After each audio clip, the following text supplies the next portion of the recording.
Good morning, everybody. We're having coffee together for another round of looking at research and making sense of it instead of just looking at headlines. Today's topic, as you can tell, is vitamin D pharmacology. And to spare people the labor of actually having to read articles on pharmacology, I've compressed just about everything into 2 infographics, maybe even a 3rd infographic. So the bulk of what I'm going to say actually fits on the first page of this document that I just published, and you can download this for free at the website academia.edu, and then / and then the article code is 45175743. So again, you can download this PDF article for free at that website. So again, we are going to talk now about vitamin D pharmacology. So what is pharmacology? Pharmacology is perhaps obviously, the study of drugs. So pharmaco, drugs, ology, the science of or the study of. So what I'm going to focus on right now, and I'm going to try to keep this as brief as possible, but you all know that I talk a lot. So we're going to focus on the pharmacokinetics of vitamin D. So pharmacokinetics has 4 components: absorption, distribution, elimination, and metabolism. So again, when we talk about pharmacology, we talk about pharmacokinetics, ADEM, absorption, distribution, elimination, and metabolism. And the other side of pharmacology, other than part 1, which is pharmacokinetics, is pharmacodynamics. And that is, how does the drug or the agent, or in this case the nutrient, how does it actually function in the body? So pharmacokinetics, you can think of a ping pong ball kind of bouncing around, and it's getting absorbed, it's getting distributed, it's getting eliminated and metabolized somewhere in there, changed. Metabolism simply means changing from one to the other. That's different from pharmacodynamics, which is, how does this actually function? How does it create function or change within the body? So let's move on. I've defined it. You can always watch the video again if you need those. Those are just basic definitions, but you can watch the video again if you need those definitions. Again, we're going to talk about vitamin D pharmacology. So we need to talk about doses over time. So if you look at the left-hand column, we're talking about amounts in the blood, and I'll make this practical in just a moment. We're talking about amounts of vitamin D in the blood, and here we're looking at time. Now, when we talk about vitamin D dosing, we have basically 2 routes for dosing, or 2 styles, let's say, regardless of the route. And these are daily dosing or frequent dosing, which could even be maybe once a week, but let's be physiologic and let's say once a day. Once a day dosing, everyday dosing. That's what I call physiologic dosing. We're going to contrast physiologic daily dosing with once a year or once a season bolus dosing. So bolus just means a big amount. Now, one of the dumbest things to permeate the profession of medicine is the absolutely stupid belief that bolus dosing is equivalent to physiologic daily dosing. So obviously I haven't had breakfast yet. I am having coffee, and so I'm a little more rambunctious when I haven't eaten, but I've had a lot of caffeine. And that's why I said this is the stupidest thing that I've seen in research. And that's just the way I have to say it. So, with regular daily physiologic dosing and 5,000 international units is a great example. What you get is what you would reasonably expect. You administer vitamin D3, and the body converts that into 25-hydroxy vitamin D, sometimes referred to as the storage form of vitamin D, sometimes referred to as the inactive form by people who don't know how vitamin D functions. But most of the physiologic benefit appears to come from 25-hydroxy vitamin D, not what you've all been told is the active form, which is 125 dihydroxyvitamin D. So on an amount per amount basis, 125 dihydroxyvitamin D is more active. However, you have more, much more of the 25 hydroxyvitamin D. So even though gram per gram, let's say, it's less effective, because you have so much more of the 25 hydroxyvitamin D, it actually accounts for 80% of the total activity of vitamin D in the body. You can take that or leave it, but there it is. So this is what we should see in human physiology based on normal, again, physiologic dosing, 5,000 international units, very reasonable, undoubtedly safe for the vast majority of people. You administer vitamin D3, cholecalciferol, it gets converted, mostly in the liver, to 25 hydroxyvitamin D, and you would expect levels to rise and rise and rise, and then start to saturate tissues, and that's great, and then it kind of plateaus after a while. So you can see the citations here. I think this research is very solid, and you see a similar pattern with higher doses. So this is 5,000, physiologic for most people. If you were to double that at 10,000 international units per day, you would see this type of curve. And I've given you the citation here from Robert Heaney's work. And you see a similar curve. So you see a rise and then a plateau. Now, pay attention to this part, please, because I'm about to explain what is important here. And this is what's important. Among several things that are important, this is one of them. This is absolutely pivotal. You have to understand this if you're going to understand anything about vitamin D in terms of its clinical effect. You have to understand this. So anything below this line, 80 nanomoles per liter, which is equivalent to 32 nanograms per milliliter. So before I move on, I'm just going to ask you to be totally academic and pedantic and ridiculous for just a minute, and I want you to repeat this 3 times. I want you to say the numbers 32 and 80. 32 and 80. 32 and 80. This is where vitamin D changes human physiology, at this level. Below this level, a person is reasonably described as being deficient. Above this level, they're barely sufficient, and then of course they can go higher and have a little bit of reserve. But if they are less than 32 and 80, here described as 80, it would be 32 if I were using the other units as nanograms per milliliter. Anything below this needs to be considered deficient, and above this is minimally sufficient until we get into some higher numbers. So, below this level, the body is compensating for lack of calcium due to lack of vitamin D by releasing more parathyroid hormone. At this level, 32 and 80, you start to see normalization of parathyroid hormone levels.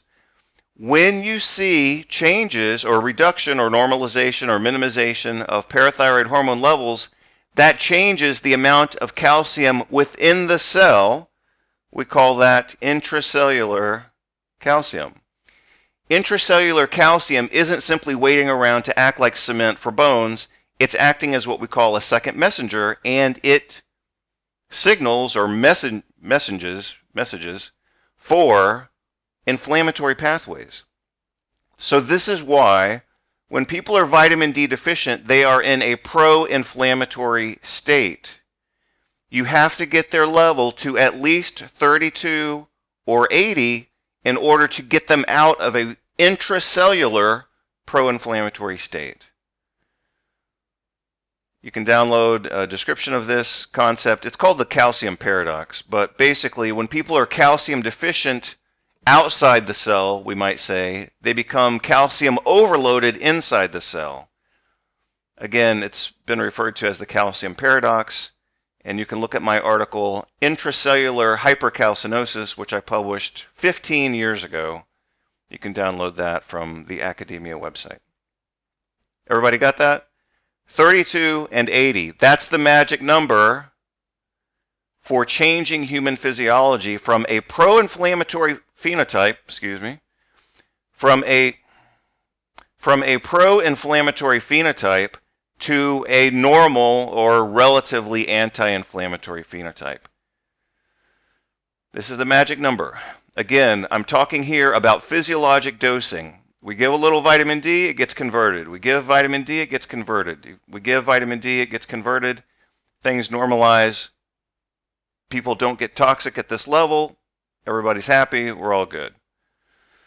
So, again, this is daily physiologic dosing. Now we're going to contrast this with bolus dosing, which is what the medical profession likes to do. Why? Because it's convenient. Because it requires less thinking, but it's ultimately the dumbest practice, one of the dumbest practices in medicine, and it needs to be completely abolished, and I'll show you why. So here again, we have units and we have time. When vitamin D is administered in the form of a bolus, which is a big single dose instead of daily physiologic dosing, what you would expect is that vitamin D levels skyrocket, vitamin D3 levels skyrocket to supraphysiologic levels that you would never see in normal physiology. So normally the vitamin D level, now I'm talking about vitamin D3, normally the vitamin D3 level should be almost zero because the body should create or receive vitamin D on a daily basis. A little bit enters, a little bit gets converted. A little bit enters, a little bit gets converted. But the vitamin D level itself, cholecalciferol, is always very, very low.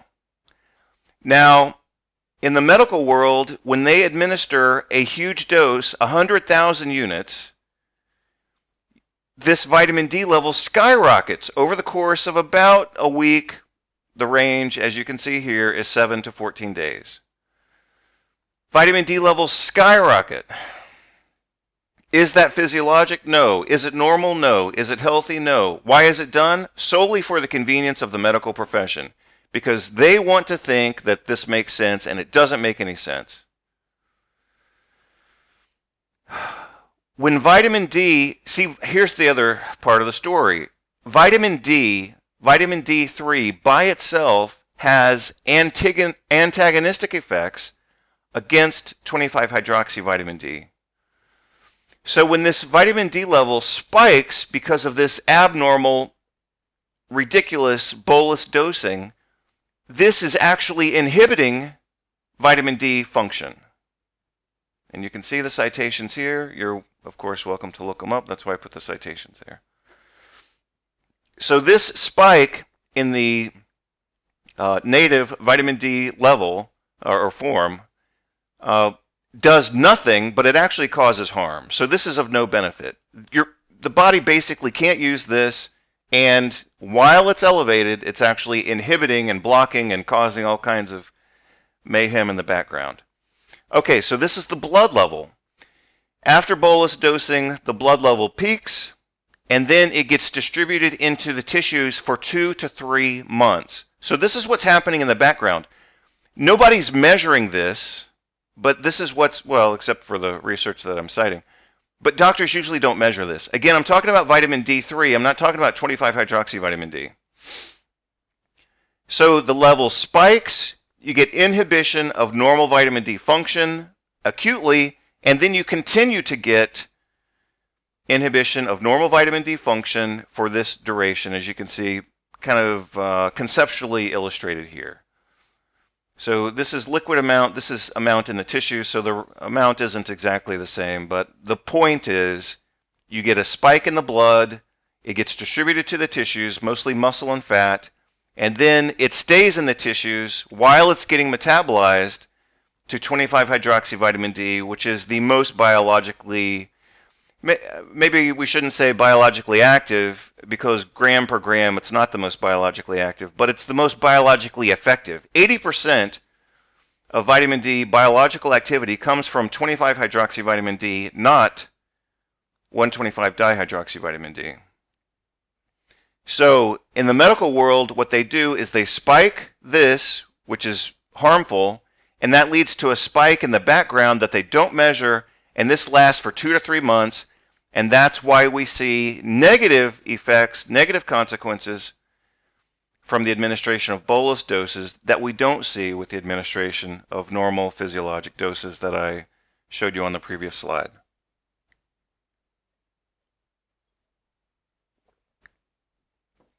So the bolus dose is administered, it spikes in the blood, it spikes in the tissues, and some of it's getting converted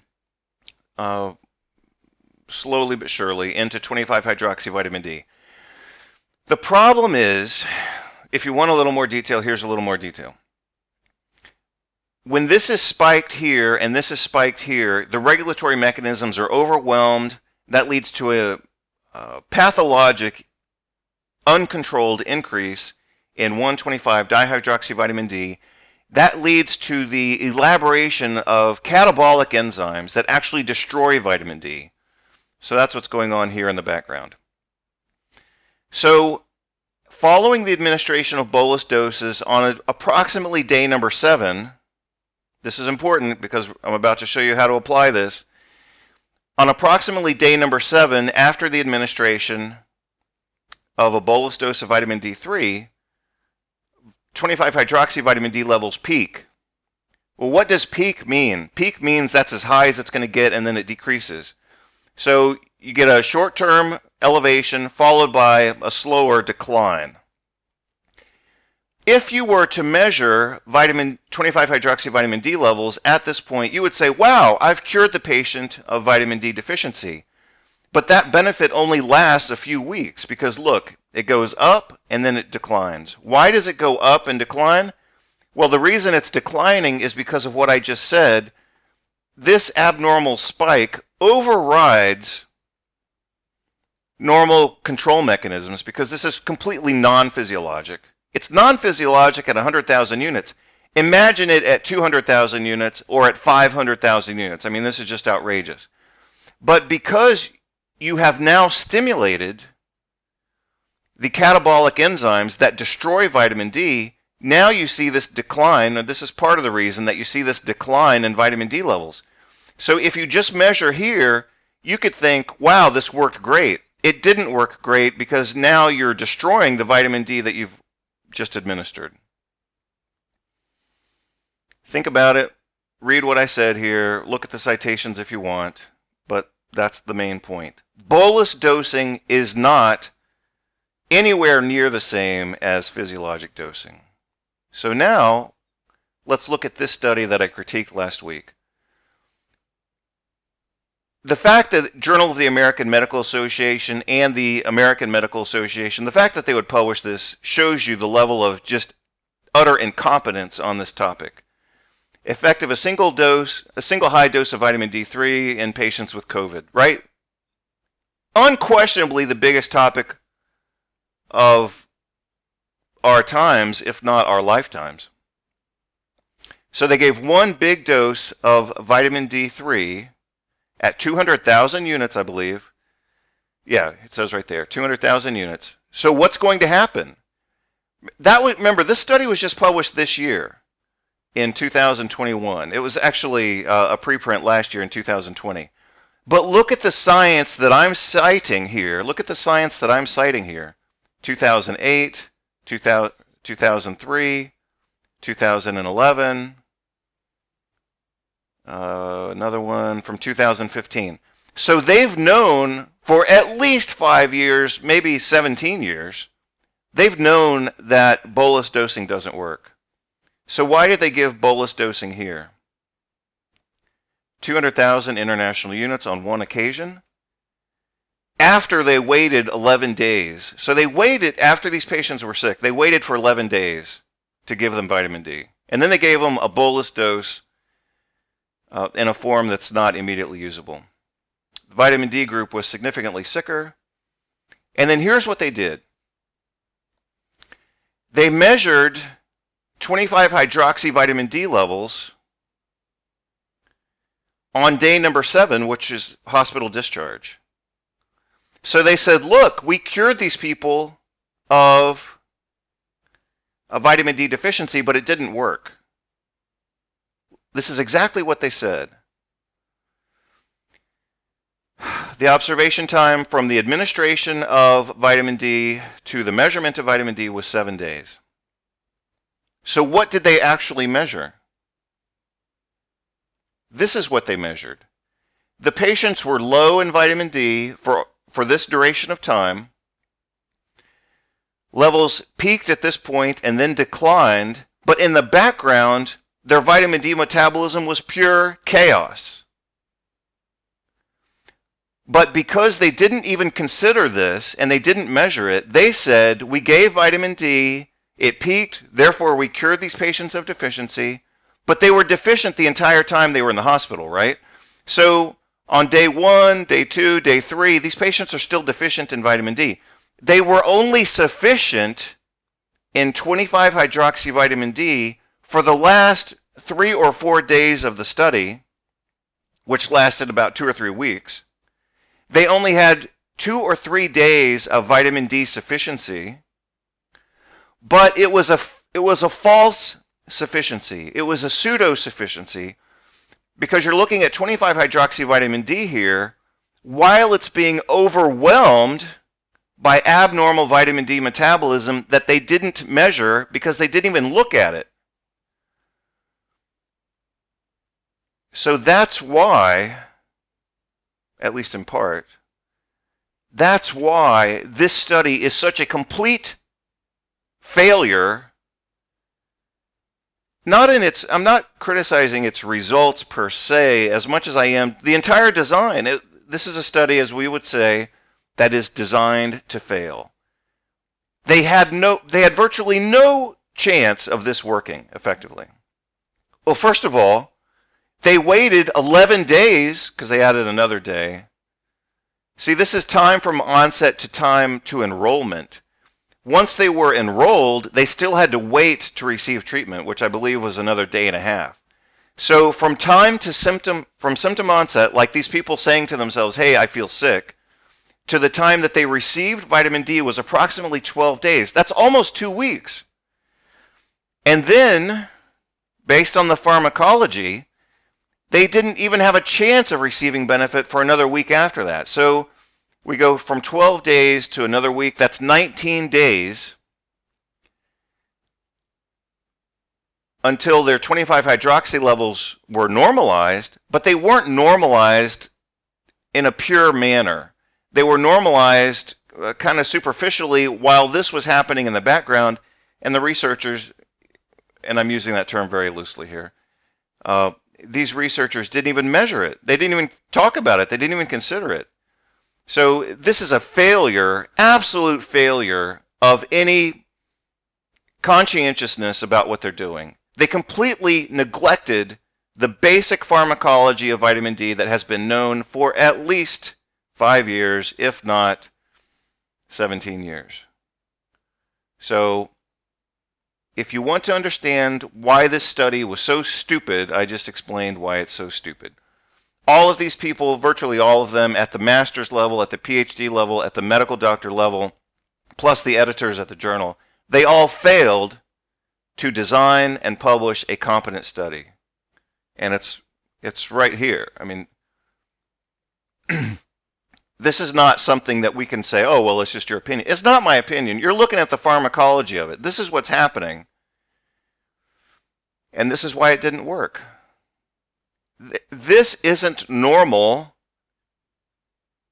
when combined with this.